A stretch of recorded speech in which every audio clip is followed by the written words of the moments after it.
আল্লাহু আকবার, আল্লাহু আকবার, আল্লাহু আকবার,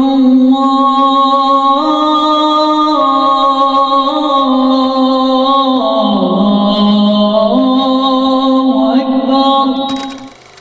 এখানে বরেণ্য ওলামায়ে কেরামগণ আছেন, আমাদের অনেক প্রান্তীয় দিনী ভাইয়েরা আছেন, ওস্তাজরা আছেন। এখানে লম্বা আলোচনা করার কোনো সুযোগও নাই এবং সেই সময় আমাকে পারমিট করা হবে না। তো আমাদের বার্তাটা খুব স্পষ্ট। আমরা আজকে যে জায়গাটা নিয়ে কথা বলছি, আল গাজা, প্যালেস্টাইন, জেরুজালেম, এই জায়গাটাই অগণিত নবী আম্বিয়া কেরামের পুণ্যভূমি, নবী ইব্রাহিম আলাইহিস সালামের হিজরতের জায়গা। এটাই মুসা আলাইহিস সালামের স্বপ্ন, তালুতের যুদ্ধ। এটাই দাউদ আলাইহিস সালামের সেই খেলাফা স্টেটের জায়গা, সুলাইমান আলাইহিস সালামের সেই 40 বছরের অপ্রতিদ্বন্দ্বী শাসনের জায়গা। এটাই সেই জায়গা যেখান থেকে দাউদ আলাইহিস সালাম, সুলাইমান আলাইহিস সালাম তারা বিশ্ব শাসন করেছিলেন। আবার এখানেই ইহুদিদের অধঃপতনের শুরুটা হয়েছে। এর পাশাপাশি তাদেরকে যে দুটো প্রতিশ্রুতি দেওয়া হয়েছিল, তাদের মেসিজকে গ্রহণ করা এবং নবী মুহাম্মদ সাল্লাল্লাহু আলাইহি ওয়াসাল্লামের আনুগত্য করা, এই দুটো চান্স তারা মিস করেছিল। এর ফলশ্রুতিতে আল্লাহ রাব্বুল আলামিন তাদেরকে পরীক্ষায় ফেলেছেন, অভিশপ্ত করেছেন। নবী সাল্লাল্লাহু আলাইহি ওয়াসাল্লাম তাদের ঘর পর্যন্ত পৌঁছেছিলেন। তারা তার আনুগত্য না করে বরং তাকে একাধিকবার হত্যার চেষ্টাও করেছিল। একজন সাহাবীর জীবনের বদৌলতে নবী সাল্লাল্লাহু আলাইহি ওয়াসাল্লাম বনু কাইনুকাকে বের করে দিয়েছেন মদিনা থেকে। নবী সাল্লাল্লাহু আলাইহি ওয়াসাল্লামকে হত্যার চেষ্টা করায় বনু নাজিরকে তিনি অবরোধ করেছেন, যার দলিল সূরা হাশরে মওজুদ আছে। বাকি ছিল বনু কুরাইজা, যারা গাতাফান এবং আবু সুফিয়ান বাহিনীর সম্মিলিত জোটের সাথে ঐক্য পোষণ করায় নবী সাল্লাল্লাহু আলাইহি ওয়াসাল্লাম তাদেরকেও মদিনা থেকে বিতাড়িত করেছিলেন। অবশিষ্ট ছিল কিছু খায়বারে, যেটা আলী ইবনে আবি তালিব রাদিয়াল্লাহু আনহুর তরবারে মারহাবের গর্দানের মধ্য দিয়ে চলে যায়। এরপরে নবী সাল্লাল্লাহু আলাইহি ওয়াসাল্লাম ইন্তেকালের কয়েকদিন আগে বলে গিয়েছিলেন যে জাজিরাতুল আরব থেকে এদেরকে বের করে দিতে।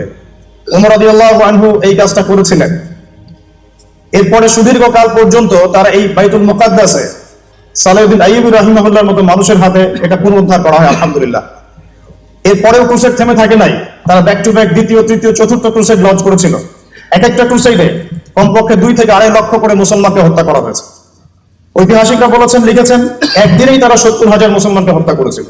তার মধ্যে নারী ছিল, শিশু ছিল, আবার বৃদ্ধরাও ছিল। এই ক্রুসেডগুলো রচনা হতেই ছিল। এখনো একটা অঘোষিত ক্রুসেডের মধ্যেই আমরা আছি। এরপরে আপনারা সবাই জানেন যে জাহের বাইবারাস, রুকনুদ্দিন বাইবারাস, নুরুদ্দিন জেঙ্গি, তাদের মতো বীর পুরুষদের হাতে এগুলো আবার ফাঁক হয়েছে। সুদীর্ঘ সময় চলে গেছে যখন উসমানীয়রা ক্ষমতায় ছিল এবং প্রায় 700 বছর এটা আমাদের হাতে ছিল। তারা অনেক চেষ্টা করেছে কিন্তু পারে নাই, যতদিন পর্যন্ত না 1914 সালে প্রথম বিশ্বযুদ্ধ হয়। এখান থেকে আমি শেষ করে দেবো ইনশাআল্লাহ। 1914 সালে যখন ব্রিটেন এই জায়নিস্টদেরকে সহযোগিতা করে ফিলিস্তিনের পুণ্যভূমিতে, আরবদের পুণ্যভূমিতে একটা জায়নিস্ট রাষ্ট্র প্রতিষ্ঠার এই স্বপ্ন নিয়ে ইহুদিদেরকে প্রবেশ করায়, তখন থেকেই আমাদের অধঃপতনের সময়টা শুরু হয়েছে। 1914 থেকে 1948 পর্যন্ত এই সময়টুকুর মধ্যে ইহুদিরা সেখানে আক্রা গাড়ে এবং তারা সেখান থেকে পুরো বিশ্বের অর্থনীতি, রাজনীতি, সংস্কৃতি, সমরনীতি প্রত্যেকটা ডিপার্টমেন্ট নিয়ন্ত্রণ করা শুরু করে। এটা 1914 থেকে 48 সালের মধ্যে হয়েছে। এর মানে এই নয় যে মুসলমানরা তখন বসেছিল চুপ করে, তখন শান্তিপূর্ণভাবে প্রতিবাদ হয়েছে এবং এর সাথে সাথে ইজউদ্দিন কাসসামের সশস্ত্র যুদ্ধগুলো হয়েছে। কিন্তু দ্বিতীয় বিশ্বযুদ্ধের পর যখন ব্রিটেন পেরে উঠছিল না, তখন ব্রিটেনের জায়গা নিয়ে নিয়েছে United state of America. America সেই রোলটাই প্লে করছিল যা ব্রিটেন করে গিয়েছে, অর্থাৎ এই আরব ভূমির মধ্যে একটা জায়নিস্ট ইসরায়েল জারজ রাষ্ট্র প্রতিষ্ঠা করা। এই মিশন তারা অব্যাহত রেখেছে আজ পর্যন্ত। এরপরে অনেক দফায় দফায় যুদ্ধ হয়েছে, আপনারা জানেন, সবাই ওলামায়ে কেরাম আছেন। 1950-এর পরে হয়েছে, 63-তে হয়েছে, 67-তে হয়েছে, 73-এ হয়েছে, 70-এ হয়েছে, 1987 ইন্তেফাদা পর্যন্ত হয়েছে। এরপরেই যখন অসলো শান্তি চুক্তি করা হয় 1993-তে, এরপর থেকে হামাসের অবস্থান আমরা স্পষ্ট দেখতে পাচ্ছি। হামাস নতুন করে উড়ে এসে জুড়ে বসে নাই। এরা অসলো শান্তি চুক্তির পরে বাধ্য হয়েছে নতুন করে সশস্ত্র অবস্থান নিতে।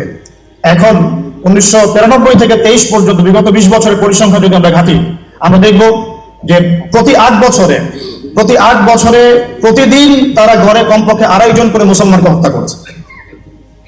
প্রতিদিন গড়ে তারা কমপক্ষে 2.5 জন করে মুসলমানকে হত্যা করেছে, অগণিত নারী এবং বোনদেরকে ধর্ষণ করেছে, উঠিয়ে নিয়ে গেছে, আমাদের ভাইদেরকে কারাগারে নিক্ষেপ করেছে, এবং সেখানে কি পরিমাণ মারণাস্ত্র প্রয়োগ করা হয়েছে সেগুলো আন্তর্জাতিক মিডিয়াগুলো ঘাটলে আমরা দেখতে পাই। এখন এই 2023 সালে এসে আমরা ওরা যতটুকু অতীত জানে আর বর্তমান জানে, আমরা এর চেয়ে বেশি ভবিষ্যৎটা জানি। আমরা জানি ইনশাআল্লাহ আযজা ওয়া জাল এই জিহাদ কিয়ামত পর্যন্ত থামবে না ইনশাআল্লাহ, এবং এই জিহাদের ফলশ্রুতিতে কি হতে যাচ্ছে এটা আমরা খুব ভালো করেই জানি, বিকজ আমাদের কাছে কোরআন এবং হাদিস আছে। আমরা জানি আমাদের মধ্যে আল মাহদী আসবে, আমরা জানি সেই জাইশের কথা, যে জাইশকে কেউ পরাজিত করতে পারবে না। আমরা জানি সেই জাইশের কথা যা বাইতুল মুকাদ্দাস জয় না করা পর্যন্ত থামবে না ইনশাআল্লাহ। আমরা জানি আল মাহদীর কথা এবং ঈসা ইবনে মারইয়ামের কথা, তারা যে খেলাফা স্টেট সেখানে কায়েম করতে চাচ্ছে সেটা দাজ্জালের জন্য। আমরা যদি শেষ জামানার দাজ্জালের কনসেপ্টটা না বুঝি তাহলে প্যালেস্টাইন ইস্যুর সমাধান আমরা খুঁজে বের করতে পারবো না। তারা বিগত 100 বছরের এই যে চেষ্টাগুলো করছে, একটাই উদ্দেশ্য, they want to rule the world. তারা এই বিশ্বটাকে শাসন করতে চায়, তারা বাইতুল মুকাদ্দাস থেকে জেরুজালেম থেকে একটা দাজ্জালি স্টেট প্রতিষ্ঠা করতে চায়, এবং তারা পুরো হোলি ল্যান্ডটাই চায়, শুধুমাত্র গাজা বা বাইতুল আকসা তাদের উদ্দেশ্য নয়। তারা রিভার নাইল থেকে মিশরের নীলনদ থেকে নিয়ে ইউফ্রেটিস নদী পর্যন্ত পুরো জায়গাটাই তারা দখল করতে চায়। তারা মনে করে তাদের সেই মাসিহুদ দাজ্জাল তাদের সত্যিকারের প্রতিষ্ঠিত মাসিহ, অথচ তারা ভুলের মধ্যে আছে। আর আমরা জানি এই মাসিহুদ দাজ্জাল সত্যিকার অর্থে একজন মিথ্যাবাদী প্রতারক, যে এই পুরো মানব জাতিকে শাসন করবে 40 দিন। এই জায়নিস্টরা তাদের হয়েই কাজ করছে এবং তাদের জন্য মাঠ রেডি করে ফেলেছে। সময় এগিয়ে যাচ্ছে, আস্তে আস্তে আমরাও আখিরুজ জামানের দিকে এগিয়ে যাচ্ছি।